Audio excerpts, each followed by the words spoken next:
Salam Bapak Ibu, Saudara dan Saudari, sahabat-sahabat garam dunia yang terkasih.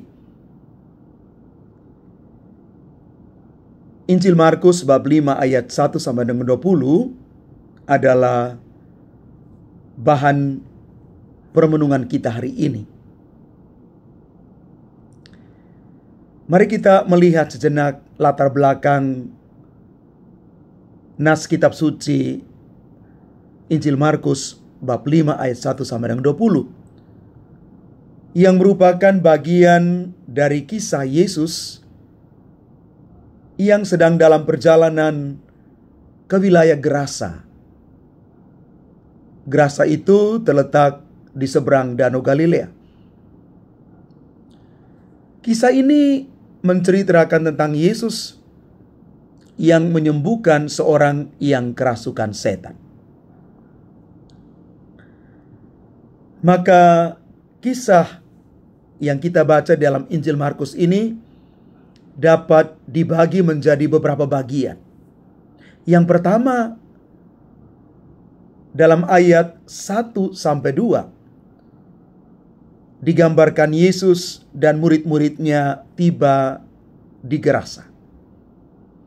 Selanjutnya pada bagian kedua, dalam ayat 3 sampai 5, seorang yang kerasukan setan itu datang kepada Yesus.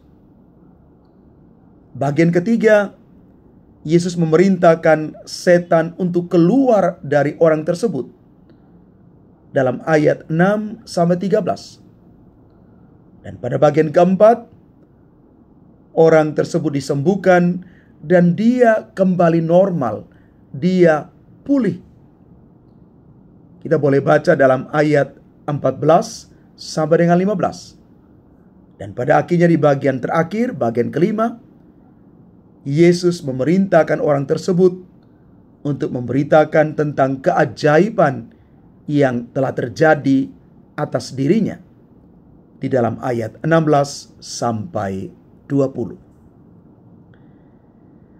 Bapak Ibu saudara-saudari yang terkasih, dari kisah ini kita mau merenungkan bahwa Yesus menunjukkan kekuasaannya atas setan dan roh-roh jahat dengan memerintahkan setan untuk keluar dari orang tersebut. Ada satu kuasa ilahi, otoritas ilahi yang ada dalam diri Yesus. Dan kuasa ini mampu memerintahkan kuasa setan dan roh jahat apapun supaya keluar dari orang yang sementara terbelenggu itu. Otoritas ilahi yang ada hanya di dalam diri Yesus sendiri. Yesus tidak hanya menyembuhkan orang tersebut, tetapi juga memberikan pengampunan dan pemulihan bagi dia. Dia bukan sembuh secara fisik, tetapi juga sembuh secara psikis dan rohani. Dia mendapat pengampunan, pemulihan, dan kesembuhan yang paripurna. Dan pada akhirnya orang yang disembuhkan oleh Yesus itu diperintahkan untuk memberitakan tentang tanda ajaib, mujizat yang boleh dia alami. Ini menunjukkan bahwa orang yang disembuhkan memiliki peran di dalam memberitakan tentang kekuasaan dan kasih Yesus. Bapak Ibu saudara-saudari yang terkasih, apa makna kisah ini untuk kita? Yang pertama, mari kita berusaha untuk mengakui kekuasaan Yesus atas setan dan roh-roh jahat. Kita sungguh yakin dan percaya bahwa Yesus punya kuasa, maka datanglah kepada Yesus. Yang kedua, kita harus menerima pengampunan dan pemulihan yang ditawarkan oleh Yesus.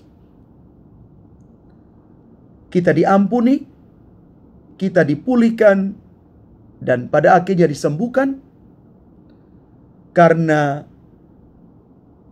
kita dikasih oleh Tuhan. Bukan karena jasa-jasa kita, tetapi karena Allah itu sungguh berkehendak atas kita.